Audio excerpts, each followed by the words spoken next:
Hello and welcome to the transcription explanation of this design. It was done using Loren Sherman's fan-made Gallifreyan script, which uses a combination of dots and lines on these four different stems to make the consonants. And vowels in the script are smaller circles, and they look different depending on what stem they are enclosed on. So this would be like an A by itself. This is an E by itself, I by itself. And like these are the four stems. This is a B stem or a deep divot. This is a J stem or a circle inside the word circle. And this is a shallow divot, so it's a divot that's 50% or less of a completed circle. That's a T stem. And then we have a circle on the line of the word circle. Those are our four stems. And anyway, yeah, these are the vowels on those four stems. So this says a, ba, ja, ta, tha, and this is e, b, e, j, e, t, e, t, h, e, so on and so forth.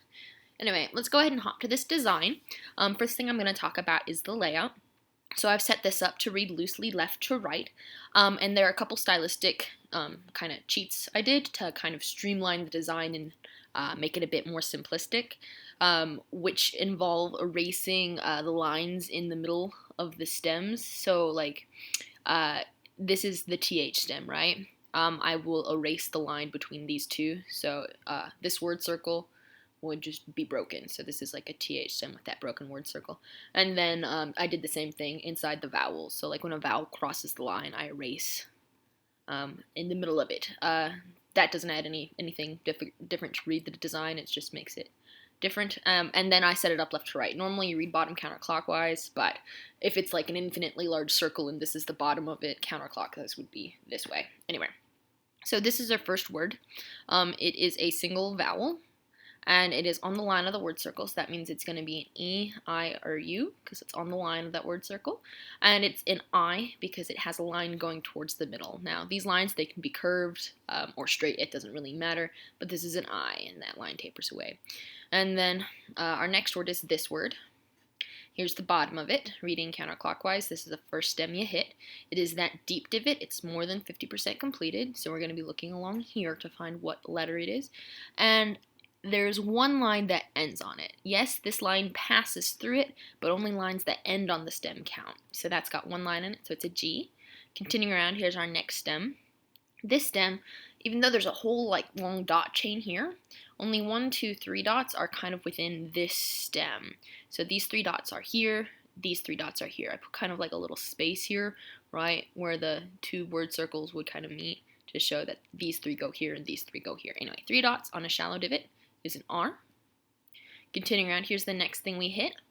It is a smaller circle, so it's a vowel, and it's located outside the word circle, so it's an A. A's are the only ones that hang out outside the word circle. Okay, here is our next stem, and it has a circle inside the circle with 1, 2, 3, 4 dots. It's a C. Now, C's in the script are supposed to be used very sparingly. Normally in words, you do the phonetic sound, so an S or a K for a C, except in the word graciously, it's more a sh sound, but I didn't, like, I was kind of debating whether or not to do the sh or the k or the s. So I just went with a C. You're normally supposed to use it for proper nouns only, but there was a debate on what to do for words like gracious. Anyway, so yeah, I put an actual C there, yay. And here we have a little circle, and it's right in the middle of our J stem. So this is what a J stem looks like. So it's like this position, this position, this position, not that position, and it's got a line going towards the middle. So even though this line's like going down, this is like the edge of the word circle, right? Well, not the edge of the word circle. Like, if the line were going out, then it would be a U, but as soon as it hits here, it's an I. So it can go any direction as long as it's towards the middle. So anything going outwards would be a U, anything going inwards is an I. Anyway, so this is an I. And you always read consonant, then vowel if they're enclosed. Continuing around, here's another small circle. It's hanging out inside the word circle by itself, so it's an O. And here we have another U. It's on the line of the word circle when it's by itself, so it's an E, I, or U position. It has a line going outwards. It's this little curvy line going outwards, so that's the U. And then we have 1, 2, 3 lines on a shallow divot, so that's an S. Continuing around here, we have a circle inside our word circle with 3 dots on it, so that's an L. And then we have a circle on the line of the word circle with 2 dots, so that is a Y. Graciously, continuing around. Here is our next word circle. Here's the bottom of it, going counterclockwise. Here we have an A hanging outside the word circle. Continuing around, here we have a double line. So a double line is a double letter. And this double letter is a deep divot with 3 dots, so it's a double D. So add, continuing around, here is the bottom of our next word circle. And it is a circle on the line of the word circle with 2 dots, so it's another Y, just like this Y. And you can play with line thickness, and you can play with dot size and size of most things. The only time you can't really play with thickness is if you have a double letter, because if the 2 lines were different thicknesses, then they'd be 2 different letters, but because of the same thickness, it's the same letter twice. Anyway, this is a Y.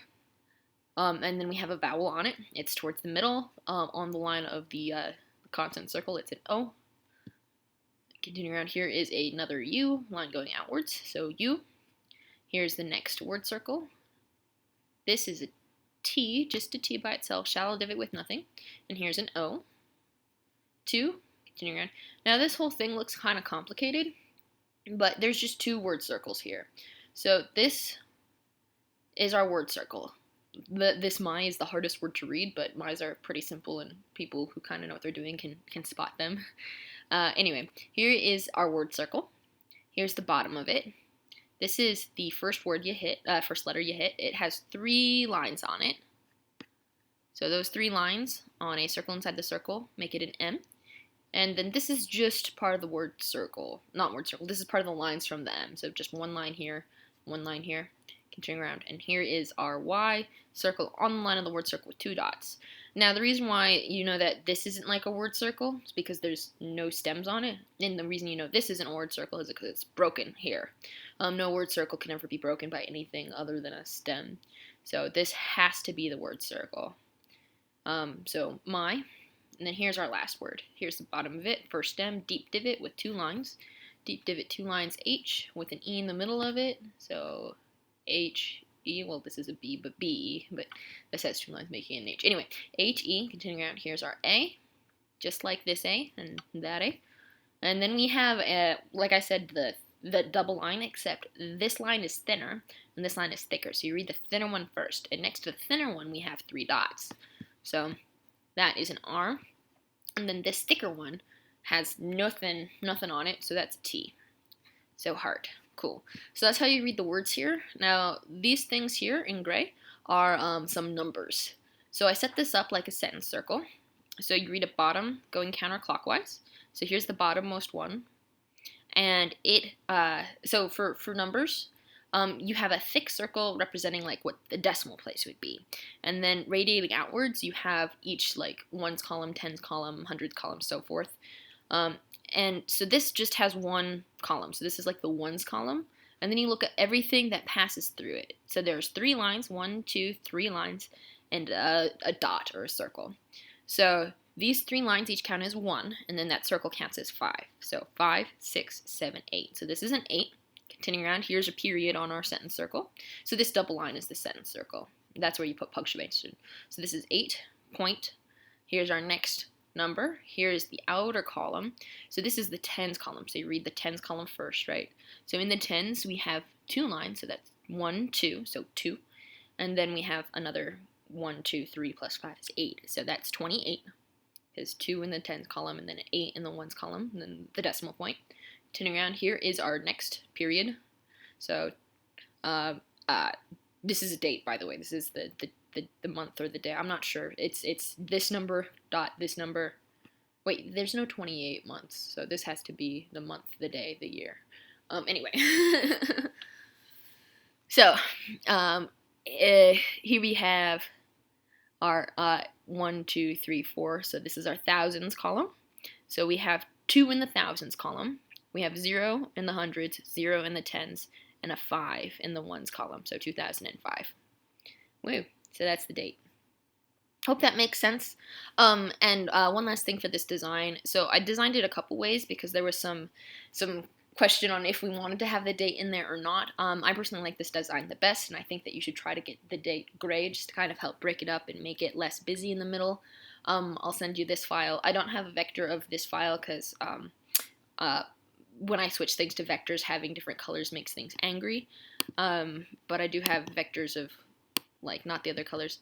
This is the design without the date in it at all whatsoever. I'll be sending you this file and the vector of this file. No, not the vector of this file. I don't know. If you want me to, I can vector this file and send it to you. And then, last but not least, I have one with some circles, just a middle, like, placeholder circle. To make this, just so I don't like having random lines somewhere that don't actually mean something. So I just took the line from this U and bent it, and then the line from the H and bent it to make a circle in the middle here. So yeah, that's that. Well, hope you like it. Bye.